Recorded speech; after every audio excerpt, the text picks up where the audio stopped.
आपदामपहर्तारं दातारं सर्वसंपदां गुणाभिरामं श्रीरामं भूयो भूयो नमाम्यहम्। आज अपने गांव भिट्ठा का जो वैदुष्य रहा है, जो विद्वानों का समवाय रहा इस गांव में, उसके विषय में लेकर उपस्थित हूँ। विशेष रूप से आज का जो व्याख्यान का विषय है कि पंडित किशोरी झा नैयायिक का संक्षिप्त परिचय, उनके परिचय को संपूर्ण रूप से कहना ये सूर्य को दीपक दिखाने के समान है। तो ऐसे परम वैदुष्य से भरे हुए विद्वान पंडित किशोरी झा नैयायिक का जो है यह गांव रहा है भिट्ठा, जहां विद्वानों का महान समुदाय रहा है, जिसके विषय में मैं परसों चर्चा कर चुका हूँ। उस प्रसंग को आज मैं कुछ जो रह गए विद्वान, कई विद्वान यहाँ रह गए, ये विद्वानों का गांव रहा है, जिसमें बहुत बड़े वैयाकरण पंडित जगदीश झा के भाई थे, पंडित मोती कांत झा। वो गजब के विद्वान थे, अद्भुत विद्वान थे और वैद्यनाथ धाम में वो पढ़ाते थे। उसके बाद गांव के एक से एक विभूति रहे हैं। पंडित सत्यदेव झा जी भी रहे हैं और पंडित लक्ष्मीकांत झा जी रहे हैं, जो यहाँ के ही अपने ही गांव के परम वैदुष्य से भरे हुए अत्यंत विद्वान जो थे। पंडित महेश झा जो व्याकरण और साहित्य के मर्मज्ञ थे, उनके शिष्य पंडित लक्ष्मीकांत झा भी रहे हैं। इस प्रकार से इन सबसे पूर्व जो विद्वान थे वो उनका इस गांव में एक गुरुकुल खुला हुआ था। पंडित उमाकांत झा जो अपने घर पर ही गांव के विद्वानों, गांव को बच्चों को पढ़ा करके विद्वान बनाए, जिसमें अनेक सह विद्वान पैदा हुए, जिसमें उसी क्रम में मेरे पिताश्री भी उनके शिष्य रहे हैं। और इस तरह से अनेकों विद्वानों को उन्होंने जन्म दिया। और परम विद्वान और नव्य न्याय के त्रितलावच्छेदकता के मनीषी जो पंडित किशोरी झा थे, जिनका मैंने 150 से अधिक पद्यों में मैं अपने मिथिला महात्म्य में उनका स्थान देकर के मैं गौरवान्वित अनुभव करता हूँ, आज उन्हीं के विषय में बोलने के लिए उपस्थित हूँ। और इस गांव में एक से एक वैयाकरण हुए हैं। पंडित जगदीशा की बताया था कि पंडित जगदीश झा जो थे, उनके भी बड़े, उनसे भी पूर्व बड़े उनके जो भाई थे वो मोतीकांत झा थे। और इस तरह से कई विद्वानों का की जो यहाँ श्रृंखला है, जो मैं परसों में विस्तार पूर्वक में बता चुका हूँ, उनकी अब आवश्यकता नहीं है। तो आज का फोकस जो है संक्षिप्त में पंडित किशोरी झा नैयायिक जो इस गांव के धरोहर थे। यद्यपि इस गांव में उनका ननिहाल था, मामा का गांव था, और अपने मामा के खानदान को भी जो खानदान को भी उन्होंने तार दिया था। वे मर्रे भदवार मूल में उनका मामा का गांव था, मामा का घर था। उनके नाना का नाम जो पंडित प्राणनाथ झा के रूप में जाना जाता है, उन्हीं के घर दौहित्र के रूप में जन्म लिए। उनके पिता यहीं आकर के बस गए। सामरी गांव जो सीतामढ़ी में ही है, वहाँ के थे, लेकिन वो मेरे गांव को, इस गांव में आकर के भिट्ठा गांव में बस करके इस गांव को भी इन्होंने सुशोभित किया। तो ऐसे उनके बारे में मैं संक्षिप्त परिचय दे रहा हूँ।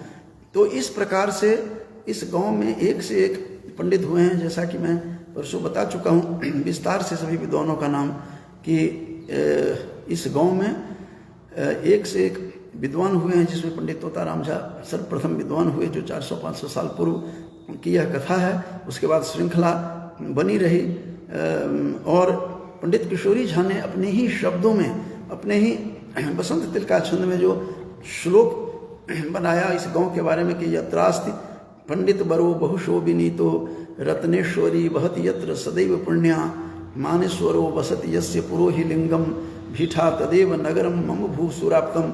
ये जो मेरा भीठा गांव है, उसके बाद उन्होंने कहा है कि भूसुराप्तम, ब्राह्मणों से व्याप्त यह गांव था, विद्वानों से व्याप्त यह गांव रहा है। तो इस प्रकार से उन्होंने वर्णन करते हुए गांव का वर्णन किया है कि भूसुराप्तम, यह भूसुर माने ब्राह्मणों से यह व्याप्त रहा है।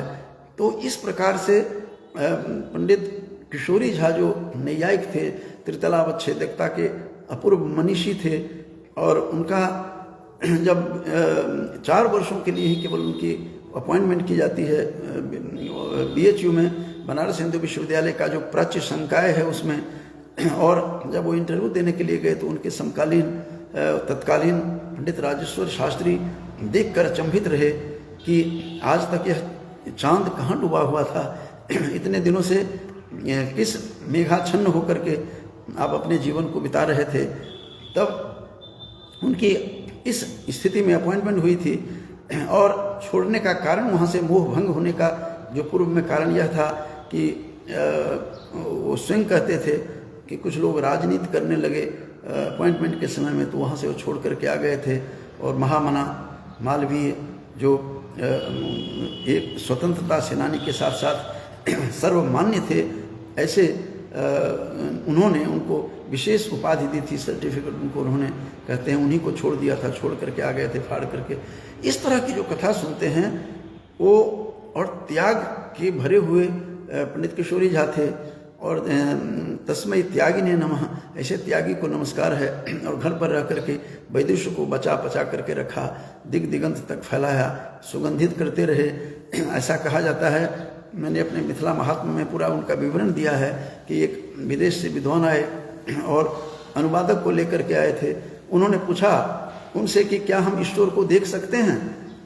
तो पंडित किशोरी झा जो नैयायिक थे, त्रितलावच्छेदकता के मनीषी थे, तो उन्होंने, जिनका घर एक तालाब के, हमारे गांव के दक्षिण भाग में तालाब के तट पर, दक्षिण तट पर उनका घर था, उनकी कुटिया जैसी थी उनका बंगला।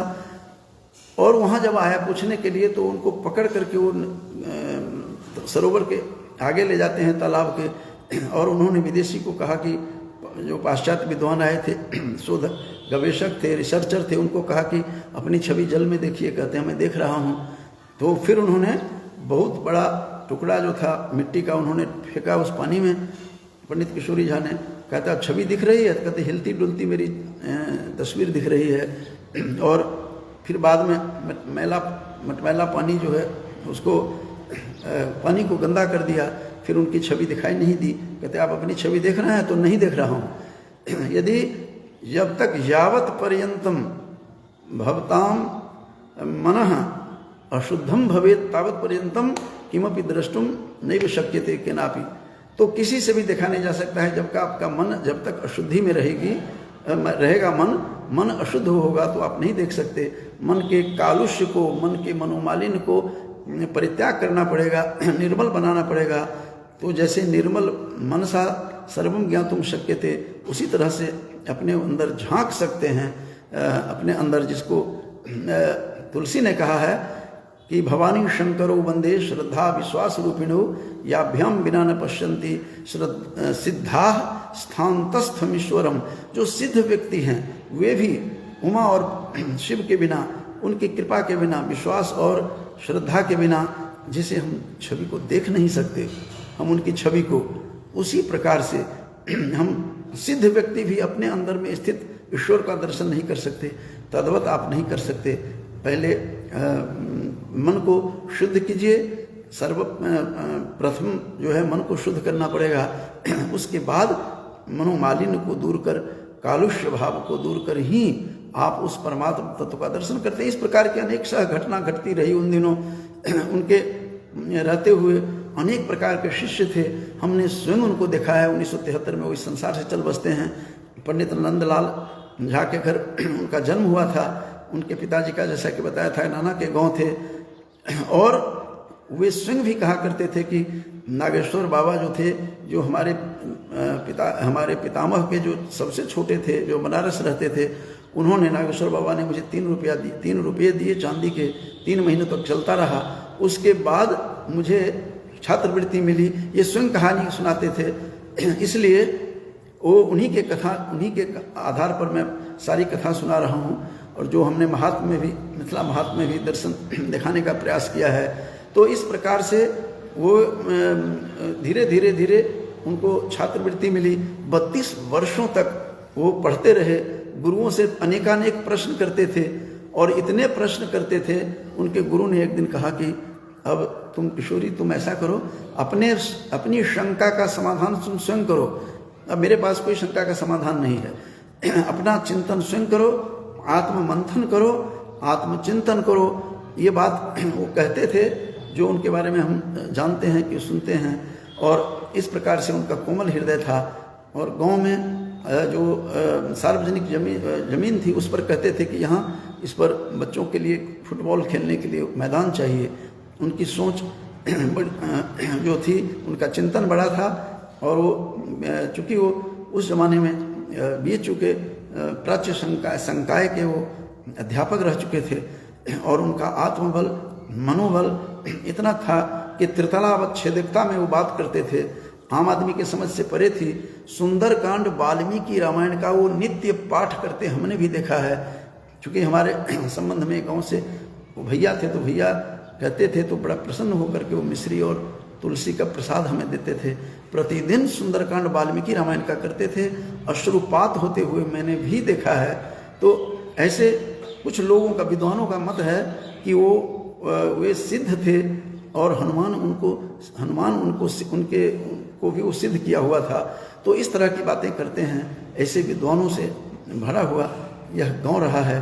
तो पंडित किशोरी झा नैयायिक के बारे में मैं संक्षिप्त वर्णन कर रहा हूँ कि किस प्रकार के व्यक्तित्व थे। छोटे कद छोटा था, गौर वर्ण के थे, बड़ी बड़ी आँखें थी। और अचकन पहनते थे, जो 4 डोरियों वाला होता था। वो धोती के ऊपर कुर्ता की जगह वो अचकन पहना करते थे। और उनके चलने का ढंग, बात करने का ढंग, वह सब कुछ विलक्षण और अपूर्व था। क्योंकि जब तक हमें ज्ञान होता कि उनसे बात करते, उससे पहले उस 73 में वो इस संसार से चल बसते हैं। हम लोग मिडिल स्कूल में पढ़ते थे। तो इस प्रकार से उनके बारे में जो बताया जाता है कि त्रितलावच्छेदकता के अपूर्व मनीषी थे। एक हमारे गांव में एक दुल्हा गांव है, जिला मधुबनी, बिहार में। वहाँ से दुल्हा गांव के एक दुल्हा हमारे गांव में विवाह करने के लिए आए। और वो एक बहुत बड़े वैयाकरण, जिनके बारे में बता चुका हूँ कि पंडित लक्ष्मी कांत झा के वो दामाद थे। जब वो विवाह करने के लिए यहाँ आते हैं, वो भी नवीन न्याय के थे। पंडित दुर्गानंद झा उनको समझाने के लिए कि किस गांव में आपकी शादी हुई है, पंडित किशोरी झा को ससम्मान बुलाया गया वहाँ विवाह स्थल पर। उन्होंने जब प्रश्न किया, कुछ पूछा, तभी वो समझ गए कि इस धारा में, इस परंपरा में बोलने वाले मनीषी आप ही रह गए हैं इसमें। तो उनको प्रणाम किया। तो इस प्रकार से उनका वैदुष्य विलक्षण और अपूर्व था। उनको मैंने बहुत नज़दीक से, उनका हमने सब कुछ देखा है। तो आज पंडित किशोरी झा नैयायिक, जो नवीन न्याय के प्रोफेसर थे, उसी गांव से मैं बोल रहा हूँ आज। तो इसीलिए ऐसे विद्वान के बारे में बोलकर मैं अपने जिह्वा को पावन कर रहा हूँ। यहाँ एक से एक विद्वान उद्भूत हुए। आज भी मुझे कई लोगों से पता लगा, मुझे खुद भी ज्ञात था कि कितने विद्वानों का यह समवाय, यह गांव रहा है। तो इस गांव को कोटशः नमन करते हुए, अपने उन विद्वानों को नमन करते हुए, विशेष रूप से पंडित किशोरी झा, जो अपूर्व, विलक्षण और अद्वितीय विद्वान थे, उनको मैं नमन करते हुए, जो लोग सुन रहे हैं, अनिल कुमार पराशर जी वारणा से, उनको मैं धन्यवाद ज्ञापन करता हूँ। अनिल कुमार पराशर जी को भी, उनको भी, और हमारे शिष्य जो ननियोला में हमारे शिष्य रहे हैं, राजवीर भारद्वाज जी, उनको भी मैं आशीर्वाद देता हूँ अपने शिष्य को इन्हीं शब्दों से। आज मैं आजकल गांव आया हूँ कुछ दिनों के लिए। तो यहाँ अपने गांव के विद्वानों के विषय में बोल करके अपनी जिह्वा को पवित्र करता हूँ। और काफ़ी सारे विद्वानों का, परसों मैंने बताया था कि 21 से ज़्यादा विद्वानों का परिगणन करवाया, गिनती करवाई थी। तो आज मैंने पंडित किशोरी झा नैयायिक के बारे में कहना बड़ा मुश्किल है, उनके बारे में बताना, चूँकि वो बनारस हिंदू विश्वविद्यालय जो प्रतिष्ठित विश्वविद्यालय रहा है और मदन मोहन मालवीय से, महामना मदन मोहन मालवीय से विशेष रूप से सम्मानित थे। ऐसे विद्वान की चर्चा करके ही मैं अपने आप को धन्य मानता हूँ। इन्हीं शब्दों के साथ पंडित किशोरी झा नैयायिक, जो नैयायिक के नाम से प्रसिद्ध थे, उनको मैं कुछ नमन करते हुए अपनी वाणी को विराम देता हूँ। बहुत बहुत धन्यवाद।